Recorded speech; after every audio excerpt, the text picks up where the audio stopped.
กำลังออกมาถ่ายรูปพี่น้องสิครับอันมีผู้สิครับบ้านก็มี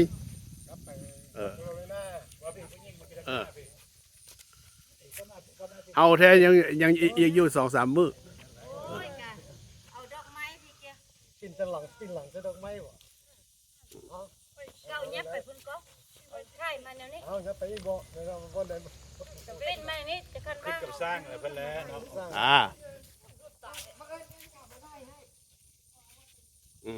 เอิ้นเขามาถ่ายให้ปะอุ้มด้วยสิล่ะ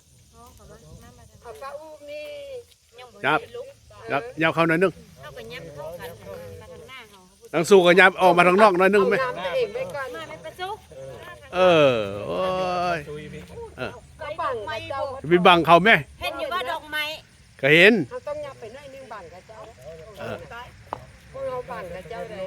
หาว่ากับเจ้าอาจจะถ่ายเนาะยับมาพี่น้อยนึงค่อยบ่เห็นดอกไม้ค่อยไปทางหลังนะโอ้ยมันปิดหน้าสตาเวนมันก็รับตาเลยเอ้าฉันบ่คักได้เอาเนี่ยนี่ก็ได้บ่มือกำเอามือกลางมันก็บ่เห็นก็บ่งามก็มาได้แม่นุ่งชุดนี้ก็ทานแล้วได้เป็นยังดอกเจ้าก็เชื่องตัวได้ก็บ่บ่เป็นยัง1 2 3 1 2 3เอาได้ก็ได้ไปแล้วโอเคไปกันนะเป็นช่องตาอย่าได้ไม้เขาให้ภูมิใจดอกไม้เขาด้วยจะถ่ายเป็นคู่กับดอกไม้1 2 3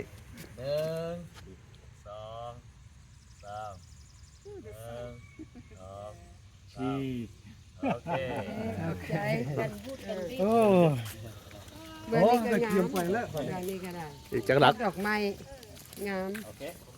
นี่โอ้เลี่ยนปั่นไปจังหวัดใกล้ๆเข้าไปโอ้ยก็ได้ไม่แล้วมั้งแล้วมั้งแล้วมั้งถ่าย2เนาะ2กันคนก่อน1 2 3โอเคบ้านทูที่ก็จะได้มา เข้าไปไหมน้องเข้าไปสู้กินฮะ4 คนนั่นแหละไปโอเคเรื่องหลังคานั่นโอเคโอเคได้เลยโอเค you ready 1 2 3 1 2 3งามดีเนาะอากาศงามดีนะถ่ายเขาโอเคเดี๋ยวนะถ่ายไปทางเฮือนได้ไหมน้องถ่ายเฮือนถ่ายเข้าไปทางหน้าเฮือน1 2 3 1 2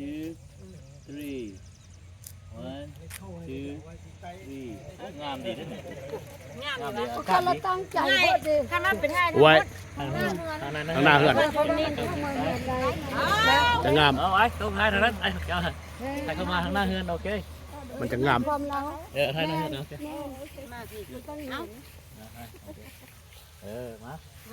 ไอ้งามแม่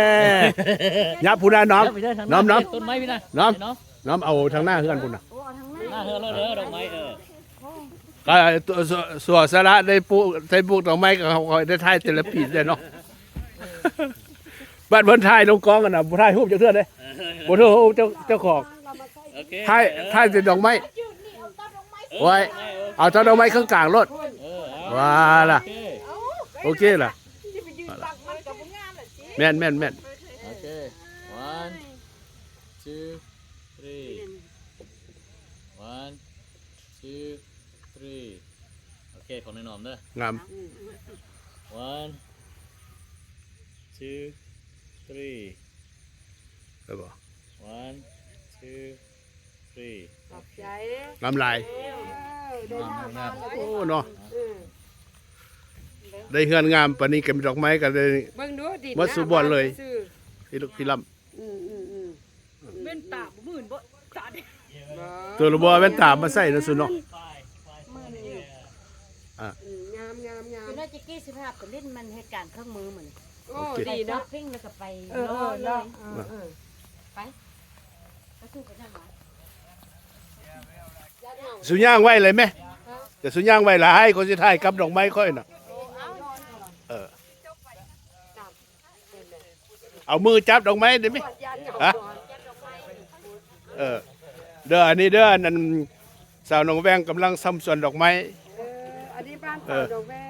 อันนี้บ้านสาวหนองแวงเนาะเป็นไผปลูกดอกไม้ก็งามแต่กระดอนเนาะป้า เนี่ยพ่นยี่ทางหน้านี่แหละมาเด้อ น้ำยำเป็นวันนึง จะได้บ่อยู่ใกล้กันหลายนะ ข้อละบ่เคยเห็นดอกไม้จะมันงาม ต้องซื้อโพกับเจ้านี่ อันน่ะจากต้นอ่ะ โคกันมื้อ 3 ต้นนี่ 3ต้นในปูนึง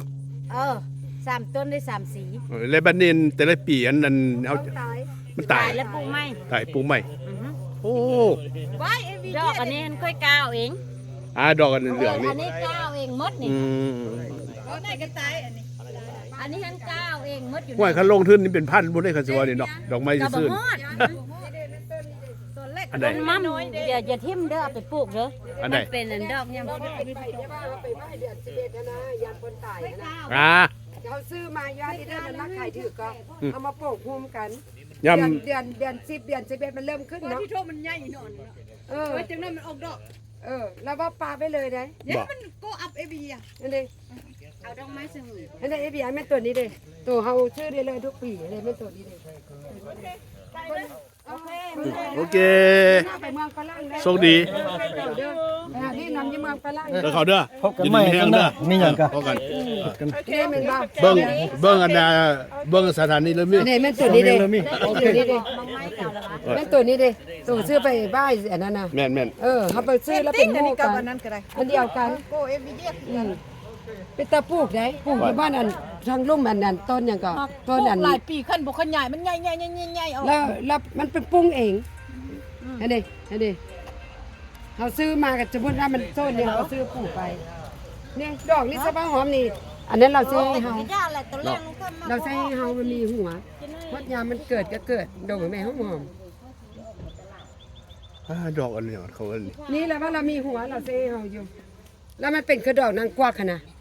มันบ่ตายมันบ่ตาย ปลูกสะฮอมงามๆมันนี่นะ วะ ห่มบ่ได้มีห่ม บ้าน ใส่ลง ค่อยมีห่ม เด้อห่มนี่ ดอ นะ กของหัวเนาะ แม่น บ้านค่อยดอกนางกวักบ้านค่อยน่ะ จะแม่นเหรอบอก บ้านค่อยดอกนางกวัก กำลั นาง งบ่หอม กำลังอด นะ นี่ นางว่า หอมเลย ว่าเรามีหัว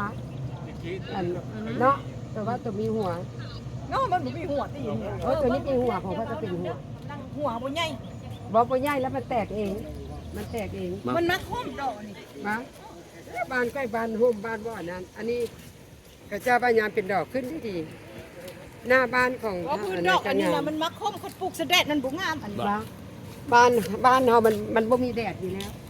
นี่แดดก็ต้องห่มอยู่แล้วที่เมืองฝรั่ง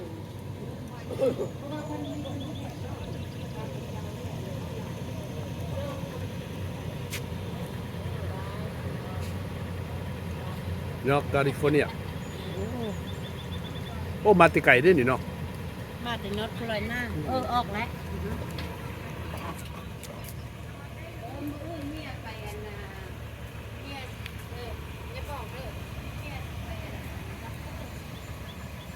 บาย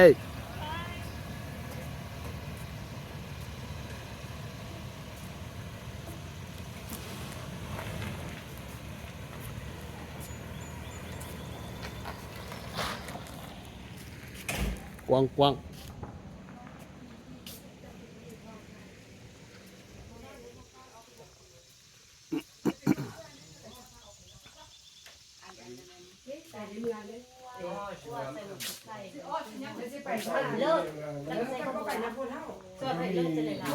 เฮ้ยจะได้นะบุวันเสาร์ก็จะมีงานใหญ่ ดูใส่ อยู่วัดป่าดอนเขาจะเอางานใหญ่